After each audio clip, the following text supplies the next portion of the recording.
오늘 아모스 4장 4절로 13절 말씀을 통해서 여호와 만나기를 준비하라. 오늘 본문의 12절에 보시면 그러므로 이스라엘아 내가 이와 같이 내게 행하리라. 내가 이것을 내게 행하리니 이스라엘아 내 하나님 만나기를 준비하라. 귀한 말씀을 아모스 통해서 주시는데요. 오늘 여호와 만나기를 준비하라는 말씀으로 은혜 받고자 합니다. 이 아모스 선지자는 드고아의 목자였습니다. 당시에 목자라고 하면 양떼와 소떼가 많아서 부자로 여겨졌거든요. 그러나 이 드고아라는 지역 특성상 그 드고아라는 지역은 안반으로 사방팔방 안박으로 쌓여 있어서 그렇게 부자일 수 없는 그런 형편에 있는 목자였습니다. 근근하게 생활했던 걸로 보여요. 어떤 자들은 이 아모스의 1장에 보면 왕들과 또 여러 교류를 한 걸 봐서는 아모스가 굉장히 좀 신분적으로 대단한 신분을 가졌다고 보기도 하는데 실제 그 드고아 목자라는 그 강조하는 걸 보면 그렇게 형편이 넉넉지 못했던 아모스였습니다. 그러나 그랬지만 그런 드고아라는 신분이 아모스에게는 전혀 하나님의 일을 하는데 방해가 되지 않았고 그는 신실하게 하나님을 쫓아왔던 선지자입니다. 특별히 아모스는 첫 번째 그 문서를 기록한 선지자예요. 성경에 나오는 모든 선지자 중에 제일 첫 번째로 문서를 기록한 선지자입니다. 그만큼 중요한 역할을 감당한 겁니다. 어떤 하나님을 표현하고 하나님의 말씀을 기록했다는 것 자체도 귀하지만 그 일을 첫 번째로 행한 사람이 아모스라는 것에서 우리는 그 의미가 더 있다고 볼 수 있습니다. 그래서 아모스 선지자를 오늘 배우려고 하는데요. 오늘 4장에서는 아모스가 이스라엘 백성들의 죄를 세 가지를 지적합니다. 우리는 본문이 4절로 시작하지만 그 세 가지의 1절로 3절은 그 사회의 부패성이에요. 사회가 부패했다는 거예요. 그걸 지적하고 오늘 본문 4절에서 5절은 그 형식적인 예배를 드리는 이스라엘 백성들을 지적합니다. 그리고 6절로 11절까지 이제 회개하지 않는 죄에 대해서 이렇게 두 가지를 오늘 이 두 번째, 세 번째 이 이스라엘 백성들에 대해서 이 아모스가 지적한 것을 우리가 살피려고 합니다. 먼저 첫 번째는 형식적인 예배입니다. 4절로 5절을 보시면 너희는 베델에 가서 범죄하며 길갈에 가서 죄를 더하며 아침마다 너희 희생을 3일마다 너희 11조를 드리며 이렇게 말합니다. 베델이나 이 길갈의 두 장소가 나오는데요. 성경에서 베델이 어떤 곳입니까? 우리가 잘 알듯이 베델은 그죠? 야곱이 그 형의 그 위협을 피해서 도망가는 길에 만난 그 밤중에 만난 사닥다리 그 사건 아시죠? 그 꿈을 꾸면서 하나님의 위로와 사랑을 받으면서 그 누웠던 그 돌을 베개로 삼았던 그 돌을 제단으로 삼아서 세웠던 나중에는 이 베델이라는 지역 자체가 국가적인 그 성소로 지정이 되거든요. 그래서 이 베델에서 하나님의 그 제사를 지낼 때 아주 성스러운 곳으로 지정이 됩니다. 또 길갈은 어떤 곳입니까? 길갈도 나중에 물론 이 베델이라는 지역이 저 여로보암의 1세 시대에 먼저 그렇게 지정이 돼가지고 예배를 드리는 장소뿐 아니라 또 이 길갈이라는 지역은 사울이 그 자신의 왕의 기름 부음을 받은 장소가 이 길갈이거든요. 그러니까 이 두 장소는 이스라엘 백성들에게 어떤 의미를 주냐면 아주 신령하고 그리고 순례를 통해서 해마다 사람들이 예배를 드리러 가는 장소인 거예요.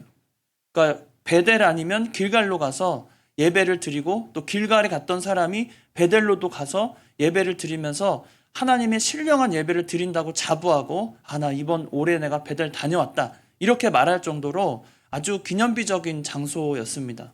그런데 그곳에서 이스라엘 백성들이 어떻게 해요? 너희는 베델에 가서 범죄하고 길갈에 가서 뭐예요? 죄를 더했다는 겁니다.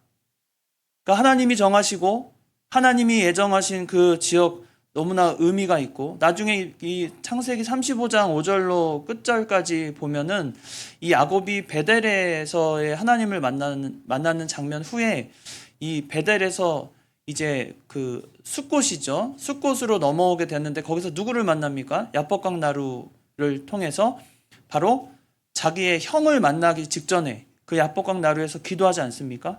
야복강 나루에서 기도하다가 하나님께서 이스라엘이라는 이름을 야곱에게 주잖아요. 근데 그 이름을 줄 때 그때 감격해요. 그러니까 하나님을 진짜 만난 거죠. 지금까지 위태하고 또 항상 도망치고 뭔가 정착하지 못하던 그 야곱에게 하나님이 늘 함께 하시겠다고 보여주시고 그렇게 엄청난 이름, 이스라엘이라는 이름을 주시면서 그 야곱을 위로해 주시는 장소가 그 숫곳이거든요. 거기서 그래서 그 장소를 분이엘이라는 말을 쓰잖아요. 하나님을 만났다. 하나님의 얼굴이라는 뜻인데 그 장소를 정해지고 그 안에서 은혜 받았던 야곱이 숫곳을 지나서 다른 장소 또 지나가다가 그곳에서 창세기 35장에 나옵니다. 그곳에서 자녀들과 이제 떠나서 이방 지역에 떠나 살게 되다가 그의 그 딸이 좀 안 좋은 사건을 겪지 않습니까? 그 일을 통해서 하나님께서 그 야곱에게 다시 베델로 가라 그래요. 가서 다시 베델 가서 올라오라고 베델로 다시 올라오라고 명령하시거든요. 그 명령에 따라서 야곱이 베델로 올라가서는 그 베델을 뭐라고 말합니까? 엘 베델이라고 다시 말합니다. 그러니까 베델도 하나님의 집인데 하나님의 집의 하나님이에요. 하나님의 집의 하나님, 엘 베델이라는 이름을 갖게 되거든요. 그러니까 그런 지역이 바로 베델 지역입니다. 이 베델과 길갈은 이스라엘 백성들에게 아주 상징적이고 하나님을 만나는 귀한 장소였어요. 그런데 그곳에서 이스라엘 백성들은 뭘 했냐면 범죄하고 죄를 더했다는 겁니다. 더욱이 그들의 모습을 보면 어떤 모습이냐면 아모스가 아침마다 너희 희생을 드리고 또 3일마다 너희 11조를 드리며 5절에 보니까 누룩 넣은 것을 불살라 수은제로 드리며 낙헌제를 소리내어 선포하려무나 이렇게 말합니다. 이 하려무나라는 표현이 어떤 거냐면 한번 해보라는 거예요. 그래 너희 열심 많지 너희 정말 대단한 열심을 가지고 하나님을 섬기지 한번 해보라는 겁니다. 근데 해보는데 어떤 모습이냐면 희생을 드리는데 3일마다 아침마다 희생을 드려요. 원래 희생 제물은 1년에 한 번 드립니다. 11조를 드리는데 그 당시에는 11조도 1년에 한 번 드리는 거예요. 정성을 다해서. 그런데 그때 보면은 너희 희생을 아침마다 드리고 3일마다 너희 11조를 드리라는 거예요. 그러니까 율법에도 맞지 않고 그래 본 적이 없는 겁니다. 그런데 그 열심, 니네가 그렇게 열심히 하나님을 섬겨? 좋아. 한번 열심히 해보라는 거죠.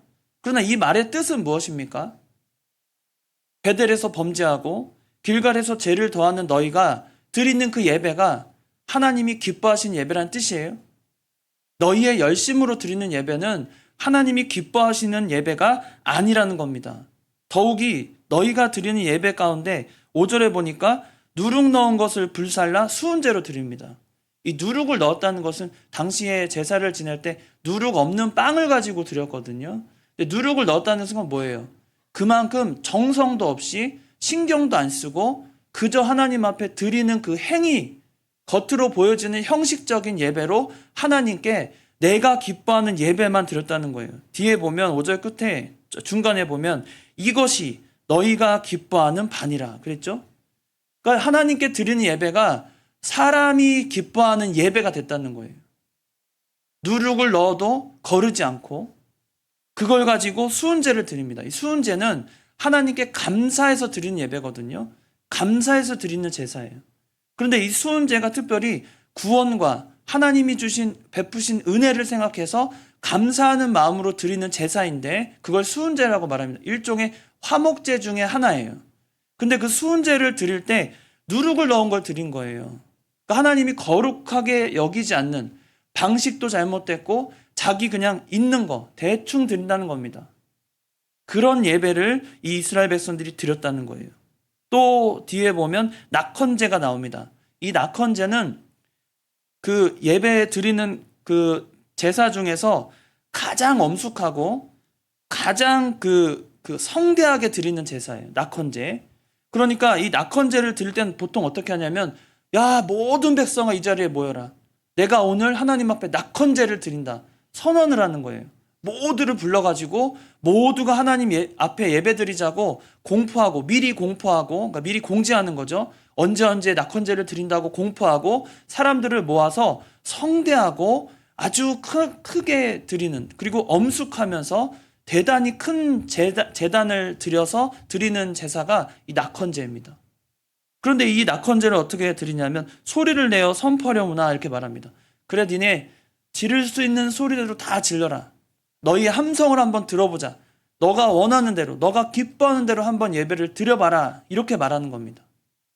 이것은 아모스가 지적하기를 지금 이스라엘 백성들이 하나님 앞에 드리는 예배가 단순히 자신들이 기뻐하는 방법대로 자신들의 편의대로 예배를 드리고 있다는 거예요.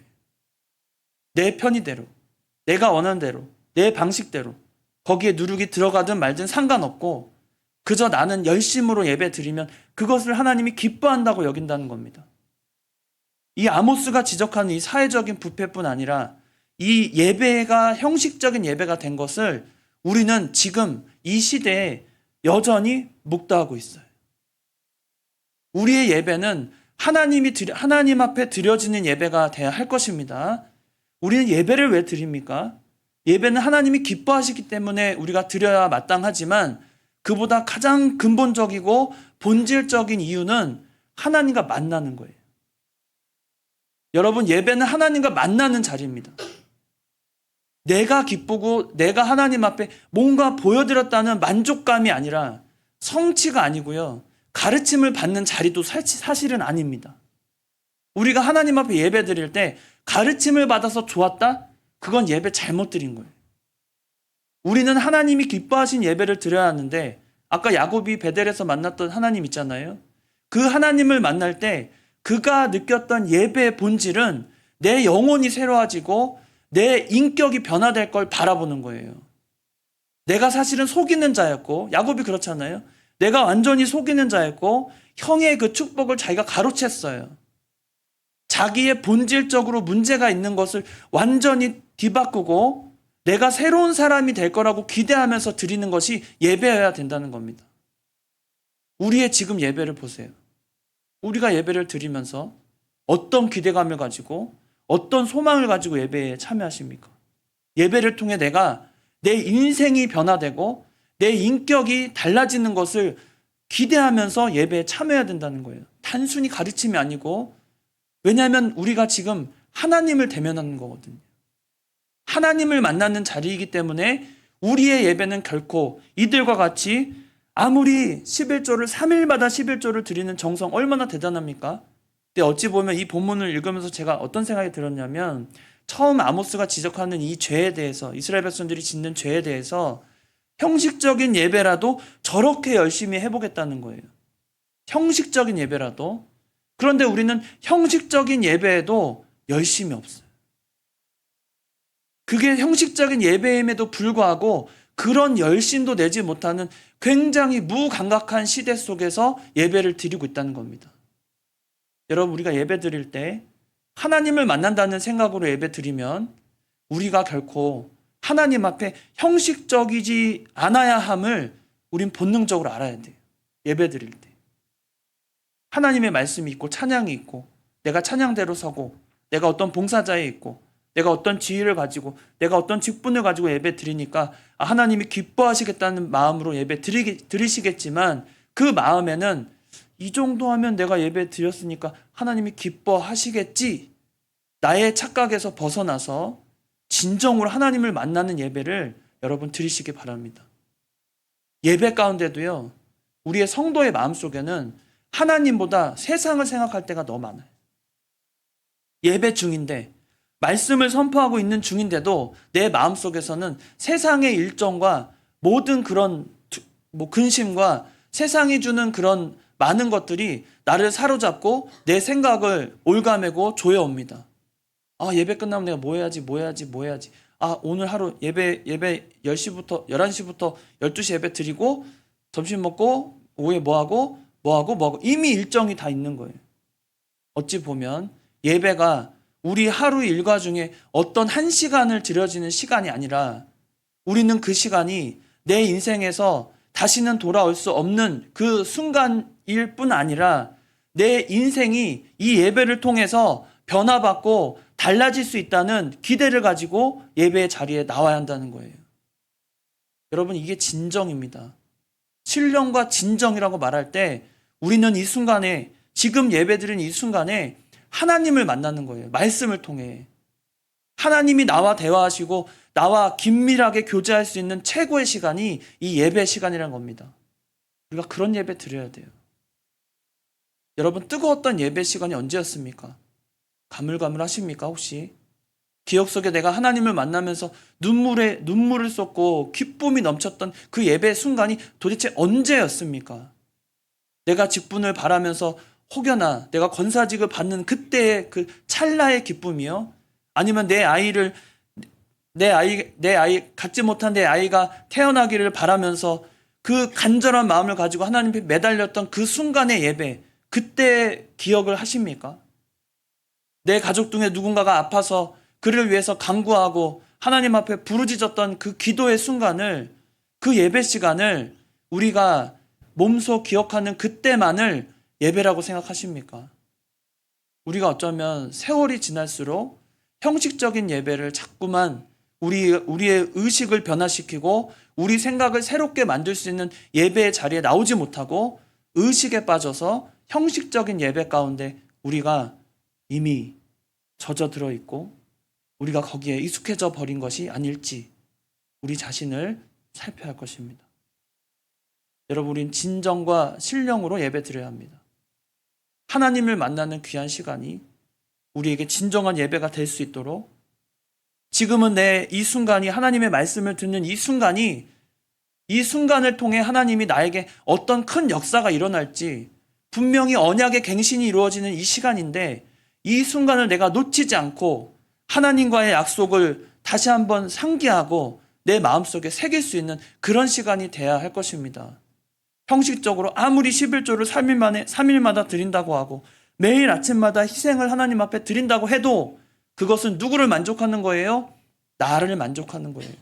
하나님이 기뻐하는 예배가 되지 못하면 그것은 나를 만족하는 예배로 끝날 것입니다. 우리는 예배를 통해서 하나님께 은혜를 구하는 게 아니라 나를 변화시켜야 돼. 은혜를 구해서 좋은 설교를 들었다고 끝날 것이 아니라 나를 변화시킨다고 예배를 믿어야 돼요. 예배에 참여함으로 내가 변화될 거라고 확실히 믿어야 돼요. 내가 자라날 걸 믿고 내가 변화될 것을 믿는 것이 이 아모스가 기대하는 바입니다. 주의 말씀이 그렇다는 거예요. 두 번째 아모스가 지적한 것은 회개하지 않는 죄입니다. 회개할 줄 모르는 죄. 6절로 11절에 나오는데요. 이 본문에 보면 공통적으로 5번이 반복되는 말이 있습니다. 여러분이 다 눈치채셨을 텐데 그게 무슨 말씀입니까? 바로 너희가 내게로 돌아오지 아니하였느니라. 그러니까 하나님께서 사랑하는 백성들, 하나님의 백성들을 가르치실 때 아이고 너 잘한다. 너 잘한다. 우리가 칭찬이 참 이 시대적으로 칭찬이 참 필요한 시대잖아요. 아이들을 가르칠 때도 그렇고 뭐 엄하게 하는 것보다 칭찬하면서 아이들의 그 기운을 세워주고 아이들이 잘해낼 수 있는 것 그것도 필요합니다. 그러나 요즘에 그 유명한 참교육 있잖아요. 마치 그와 같이 어떨 때는 매가 더 효과적일 때 있어요. 잠언을 보면 매가 그 마음을 파고들어서 효과가 있다고 말했어요. 뭐 매를 들어야 된다는 뜻보다는 참된 교육이 필요할 때 또 하나님의 그 메시지가 필요할 때는 하나님도 그들을 징계 가운데 놓아두십니다. 그러니까 오늘 본문에 보면 첫 번째 징계가 6절에 어떤 것이 나옵니까? 모든 성읍에서 너희 이를 깨끗하게 했다 그랬어요. 이를 깨끗하게 했다는 뜻은 뭐냐면 이는 어떤 역할을 합니까? 음식을 씹어서 소화시키는 역할의 첫 번째잖아요. 근데 이가 깨끗하다는 뜻은 뭐냐면 먹을 게 없다는 뜻이에요. 먹을 게 없어서 입에 넣어서 이로 그 자작 운동을 할 수 없는 상태를 말한 거예요. 그러니까 먹을 게 너무 없어서. 그러니까 이가 깨끗하다는 뜻은 원래 이 먹다가 뭐가 끼고 그러잖아요, 음식이. 그러니까 낄 음식조차 없는 아주 비참한 상태를 말하거든요. 그러니까 이가 깨끗한 것은 좋은 게 아닙니다. 먹을 게 없다는 거니까. 뒤에 가면 양식이 떨어져서 각처소에서 그렇게 만들어 놨는데 어떻게 해요? 그들이 돌아오지 않는 거예요. 하나님의 징계가 있는데도 하나님이 사랑하는 백성들을 가르치시려고 불갑을 징계를 내렸는데도 돌아오지 않는 겁니다. 두 번째는요. 추수할 때 되어 보니까 3달 전에 비를 멈춘 겁니다. 여러분, 추수 석 달 전에 비가 멈추면 어떻게 되겠습니까? 곡식이 여물지 않습니다. 여물지 않아요. 자라나지 못하고 필요한 때에 적절한 이른 비와 늦은 비를 내려주시는 그 하나님께서 땅 한 부분은 비를 얻고 한 부분은 비를 못 얻게 하시는 거예요. 그래서 어떤 사람들이 어떤 성읍으로 가서 비틀거리면서 물을 마시러 왔다가 만족하고 마셔요? 만족하고 마시지도 못하고 아주 비참한 상태, 궁핍한 상태로 하나님의 징계를 맞이하게 됩니다. 그런데 그들이 8절에 뭐라고 말해요? 너희가 내게로 돌아오지 아니하였느니라. 이런 징계를 맞이했는데도 돌아오지 않는다는 거예요. 그리고 세 번째는 또 어떤 모습입니까? 9절에 보니까 곡식을 마르게 하는 재앙과 깐부기 재앙이에요. 깐부기 재앙은 차가운 비가 내린 후에 뜨거운 햇살을 바로 내리쬐서 그 곡식이 썩어서 더 이상은 이삭이 누렇게 썩어버리는 걸 말합니다. 그런 재앙까지도 하나님이 내리게 하셨습니다. 그런데도 어떻게 해요? 그들이 너희가 내게로 돌아오지 아니했다는 거예요. 또 포도원과 무화과나무, 감람나무 다 먹게 하였으나 누가 먹어요? 팔중이. 이건 능충이나 말하자면 곡식을 다 갉아먹는 그런 해충을 말하는데 그 해충들로 말미암아 다 먹게 하고 소산을 다 먹게 했는데도 불구하고 너희가 내게로 돌아오지 않고 10절에 보니까 전염병을 보내서 애굽에 한 것 같이 전염병을 보냈는데 그래도 돌아오지 않고 칼로 너희 청년들을 죽였는데 이 청년들 얼마나 귀합니까? 다음 세대 또 그들이 힘을 내서 모든 미래를 짊어지고 갈 그 젊은 세대들을 칼로 다 죽이고 또 성읍들의 말들을 노력하게 하고 진역의 악취로 코를 찌르게 하였지만 결과적으로 이스라엘 백성들은 어떻게 해요? 너희가 내게로 돌아오지 아니하였느니라. 죄를 짓는 백성들은 하나님에 대해서 더 멀어지는 것뿐 아니라 감각적으로 무감각해집니다. 이게 긴가민가한 거예요. 이게 지금 긴박한지 이게 지금 어떤 뜻인지도 모르는 그런 무지한 상태가 되면 하나님의 진지한 말씀도 하나님의 진지한 경고도 들을 수 없는 그런 영적으로 무감각하고 무지하고 참으로 깨달을 수 없는 그런 자들이 되어 간다는 겁니다. 게다가 성읍이 무너지기를 하나님인 내가 소돔과 고모라를 무너뜨린 같이 했다는 거예요. 소돔과 고모라가 어떻게 무너졌습니까? 세상에 일어날 수 없는 그런 일이 일어난 거예요. 하늘로부터 유황불이 떨어져요. 왜 그런 일이 일어납니까? 도저히 눈여겨 볼 수 없는 그 꼴을 볼 수 없는 하나님의 엄청난 긴급하고도 엄청난 그 이적을 통해 이들에게 재앙을 내리신 거잖아요. 생각해 보세요. 지금도 하늘에서 유황불이 떨어진다 그러면 그런 상상이 도저히 상상이 되십니까? 영화에서나 보였던 장면이 지금 우리 이 땅에 내려진다? 우리는 상상할 수 없을 겁니다. 그런데 하나님께서 그러한 징계를 내렸음에도 불구하고 이들이 어떻게 해요? 내게로 돌아오지 않는다. 우리가 하나님 앞에 예배를 통해 회복되지 않고 예배를 통해서 우리 마음이 새로워지지 않으면 하나님은 어떤 방법을 쓰든지 여러분 마음을 돌이키기 위해 우리 마음을 돌이키기 위해서 이런 엄청난 재앙을 우리에게 내리실지도 모릅니다. 아모스가 말하는 이 재앙은 예언이거든요. 이런 재앙을 내리시겠다고 하는 거예요. 너희가 영원히 어떻게 하면요? 여호와께로 돌아오지 아니하면. 여기서 결론은 이겁니다. 그러므로 12절에 이스라엘아 내가 이와 같이 내게 행하리라. 행하겠다는 거예요. 예언입니다. 이렇게 행하리라. 내가 행하리니 이스라엘아 뭐하라고요? 내 하나님 만나기를 준비하라. 우리가 하나님 만나기를 준비해야 됩니다. 하나님은 언제나 우리와 동행하시면서 고개가 내 방향으로 항상 내 행동과 내 말과 내 중심을 아신 하나님은 그 시선이 우리에게 향해 있거든요. 하나님은 우리에게 향해 있는데 우리가 그 시선을 느끼지 못하고 어떻게 하고 있어요? 하나님을 멀리 모른 척 내 세상에 내 눈을 돌리면서 하나님의 시선을 느끼면서도 거기에 반응하지 않는 그런 무감각한 신앙이 이 시대에도 여전히 있다는 거예요. 여러분, 하나님 만나기를 준비해야 됩니다. 나를 기뻐하시고 나와 눈을 마주치기를 기뻐하시는, 여러분, 아이들에게 눈을 마주치는 일이 얼마나 중요합니까? 우리 아이들에게 그 눈을 마주치는 일이 참 중요합니다. 가정에서도 눈을 마주치면 그 아이의 생각을 어느 정도 부모님을 읽을 수 있잖아요. 근데 눈길을 피하는 거는 좀 문제가 있어요. 뭔가 무슨 문제가 있나?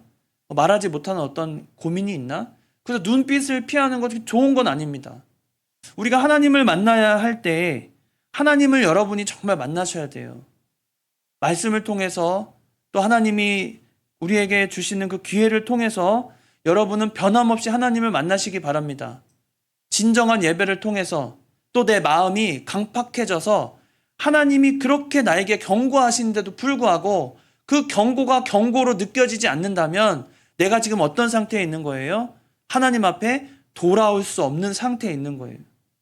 하나님의 마음을 이해하지도 못하고 하나님이 그렇게 돌아오라고 외치는데도 너희들이 내게로 돌아오지 않는, 회개조차 하지 못하는 강팍한 마음이 우리 마음에 자리 잡지 않도록 여러분은 하나님 만나시기를 준비하시기 바랍니다. 예배를 준비할 때 여러분 어떻게 준비하십니까?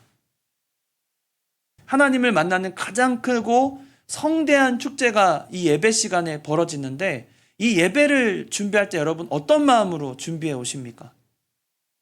우리가 예배를 준비할 때 주일이다, 하나님의 날이다, 예배 드리러 가자, 너무나 귀한 마음이에요.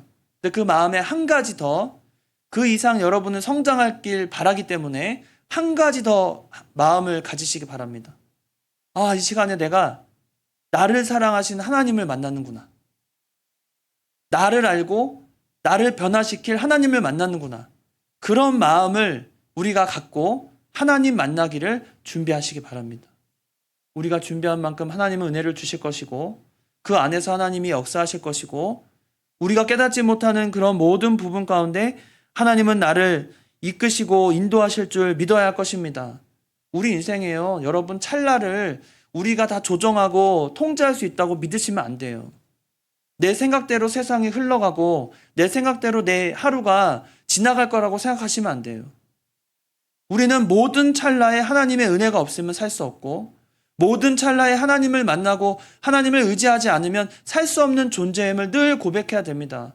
그냥 예배를 통해서 예배를 통해서 나는 할 만큼을 다 했다고 여기면 안 되는 거예요. 내가 이만큼 예배 드렸으니까 하나님이 기뻐 받으실 거라고 생각하면 절대 안 되는 겁니다. 하나님은 언제나 우리 중심을 아시고 우리 마음 앞에 얼마나 준비된 마음으로 하나님을 만나기를 고대하고 기뻐하며 이 자리에 나왔는지를 하나님은 살피신다는 거예요. 예배가 아닙니다. 예배가 아니에요, 여러분. 그저 거대하고 대단한 교회들이 수천 명씩 모이는 교회에서 그 예배에 줄 서서 기다리고 주보도 없어서 못 받을 정도로 아주 그런 핫한 교회가, 그런 교회에 소망이 있는 게 아니라 그 수천만의 사람들, 그 사람 가운데서, 그들을 제가 비난하거나 비방하는 게 아니라 그들 가운데서 단 한 사람이라도 오늘 이 순간에 하나님께 예배 드릴 때 내가 진정으로 하나님을 만나겠다는 마음으로 준비된 자들에게 하나님은 역사하실 겁니다. 우린 그걸 믿어야 돼요. 우리 교회가 하나님을 만나는 교회가 되기 바랍니다. 우리가 준비된 마음으로 하나님을 만나서 여호와 만나기를 준비하고 기대하고 소망을 가지고 내가 오늘 또 진짜 하나님의 말씀을 들으러 왔구나, 하나님이 나와 함께 하심을 고대하면서 그런 마음으로 하나님 앞에 나오시는 저와 여러분이 다 되시길 바랍니다. 다 같이 기도하시겠습니다. 지금도 살아 역사하시는 하나님 아버지, 우리에게 진리의 눈을 뜨게 하시고 우리 마음의 강팍한 마음을 다 사라지게 하셔서 오늘도 예배드리는 동안 진정으로 하나님을 만나는 저희들이 다 되게 하여 주시옵소서. 형식적인 예배에 빠지지 않게 하시고 우리의 열심으로 내가 만족하는 예배가 아니라 하나님을 흡족해 해드리는 예배가 되게 하여 주시옵소서. 우리 마음에도 능력으로 함께 하셔서 예배하는 중에 우리 마음이 새로워지고 우리의 인격이 변하고 우리 영혼이 치유함을 받는 그런 예배가 되게 하여 주시옵소서. 거룩하신 예수님의 이름으로 기도드리옵나이다. 아멘.